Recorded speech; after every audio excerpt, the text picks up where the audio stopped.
પ્રવૃત્તિ નંબર 1.7 જોઈશું. એક પ્લાસ્ટિકનો કપ લેવાનો છે વિદ્યાર્થી મિત્રો. એના તળિયે તમે જોઈ શકો છો કે 2 છિદ્ર કરવાના છે. 2 છિદ્ર કરી અને રબરનું બુશ લગાવી અને અંદર વિદ્યાર્થી મિત્રો તમે જોઈ શકો છો કે 2 વિદ્યુત ધ્રુવ કાર્બનના છે એના વિદ્યુત ધ્રુવ વિદ્યાર્થી દાખલ કરવાના છે.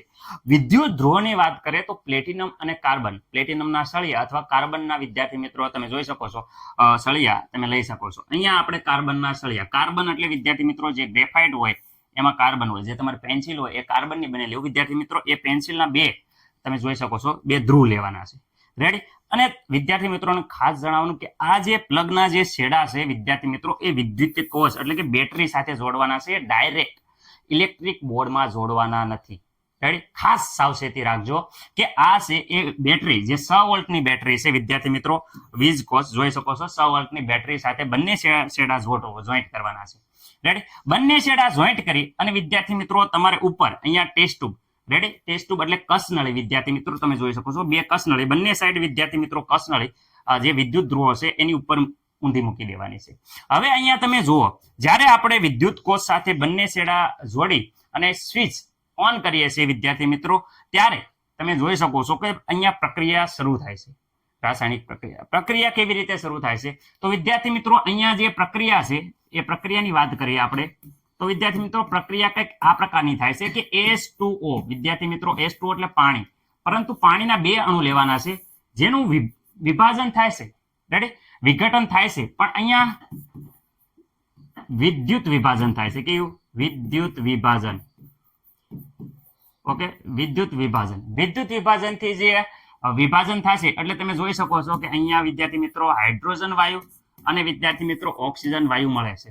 રેડી. પરંતુ અહીંયા જોઈ શકો છો કે હાઇડ્રોજન વિદ્યાર્થી મિત્રો 4 અણુ છે, જ્યારે ઓક્સિજનના 2 છે એટલે 2 વિદ્યાર્થી મિત્રો હાઇડ્રોજન અને ઓક્સિજન એટલે બંને વાયુનું પ્રમાણ વિદ્યાર્થી મિત્રો તમે જોઈ શકો છો સમાન નથી. એટલે અહીંયા વિદ્યાર્થી મિત્રો તમે જોઈ શકો છો હું એટલું જ કહેવા માંગુ છું કે હાઇડ્રોજન ક્યાં ઉત્પન્ન થાય છે, ઓક્સિજન ક્યાં ઉત્પન્ન થાય છે. તો અહીંયા વિદ્યાર્થી મિત્રો જે એનોડનો સળિયો છે ખાસ યાદ રાખજો, એનોડના સળિયા ઉપર ઓક્સિજન વાયુ ઉત્પન્ન થાય છે. એટલે હું અહીંયા કહું છું એનોડ વિદ્યાર્થી મિત્રો, એનોડ જે ધ્રુવ છે એના ઉપર ઓક્સિજન ઉત્પન્ન થાય છે. જે એનોડ ધ્રુવ છે વિદ્યાર્થી મિત્રો એના ઉપર ઓક્સિજન ઉત્પન્ન થાય છે. અને કેથોડ, કેથોડ છે વિદ્યાર્થી મિત્રો, કેથોડ ઉપર હાઇડ્રોજન વાયુ ઉત્પન્ન થાય છે. ઓકે વિદ્યાર્થી મિત્રો, તો અહીંયા જોઈ શકો છો તમે કે સરળતાથી હાઇડ્રોજન જે છે એ વાયુ ઉત્પન્ન થાય છે જે અહીંયા કેથોડ વિદ્યુત ધ્રુવ ઉપર. તો પાણીનું જ્યારે વિદ્યુત વિભાજન કરવામાં આવે ત્યારે વિદ્યાર્થી મિત્રો આપણે હાઇડ્રોજન અને ઓક્સિજન 2 વાયુ ઉત્પન્ન થાય છે.